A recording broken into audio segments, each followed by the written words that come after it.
every inmate fantasy is to, not every inmate, but for the most part, man, any man who's incarcerated for a certain amount of period, being removed from society, longing for just the attention, the affection, the interaction of a woman, and that being completely removed from him. Like, unless he has a relationship and he's seeing his girl or his wife, like on the weekends.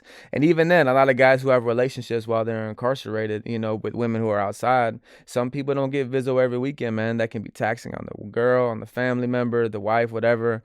And expensive for the phone calls, so they're just living and looking forward to, pictures, mail, Vizzo, phone calls, things like that.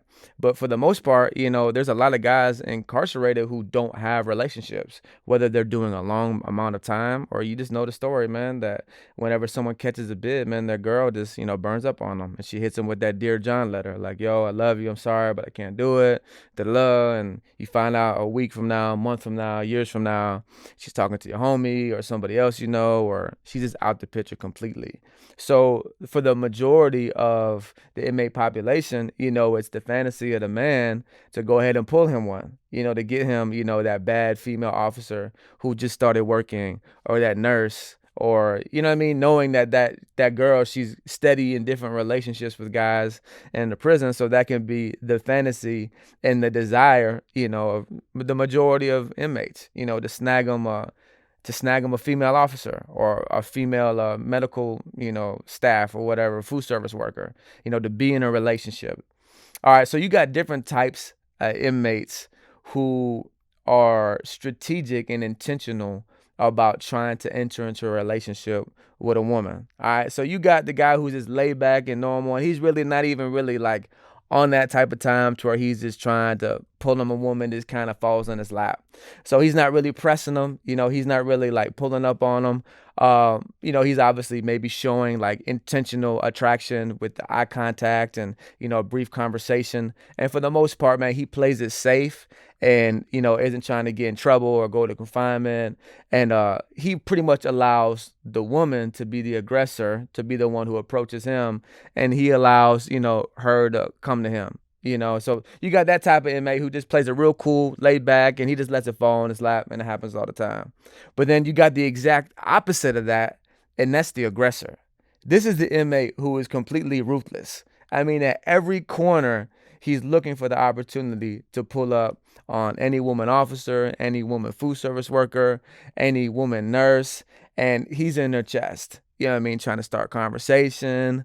And for the most part, a lot of these guys, they could be gunners. If you don't know what a gunner is, that means they masturbate towards the women. They pull out on them. That's a whole chain gang, sickness that we're going to get to in another episode.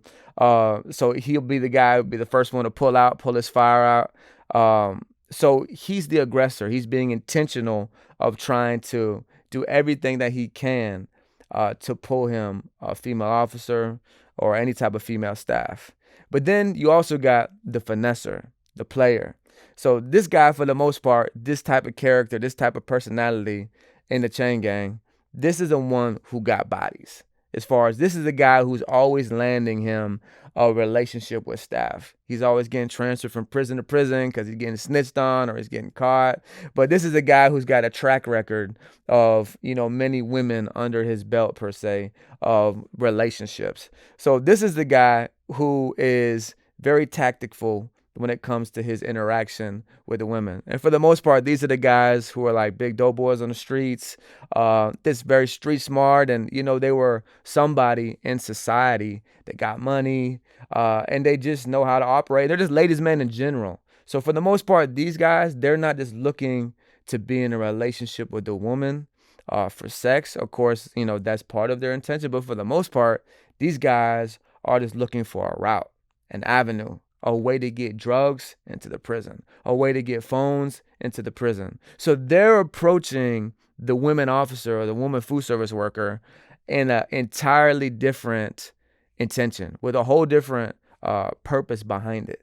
they're pulling up on them. Of course, they're flirting, they're getting to know her. They'll play upon her weakness if she's not the most attractive looking woman, and they know that, they're GQ, they look good, they'll give her attention. Maybe they'll flex money on her. They'll find out her Cash App, send her some money so she can pay her light bill or help, pay for her kids' football or whatever it is. And just being intentional about always pulling up on her, and not really being aggressive, just kind of this, showing interest in her personality and who she is. But meanwhile, this guy has got one sole focus, one intent, and that's just to lock him in a route. And once again, happens all the time, prevalent throughout the chain gang. He stabbed her in the neck, bro.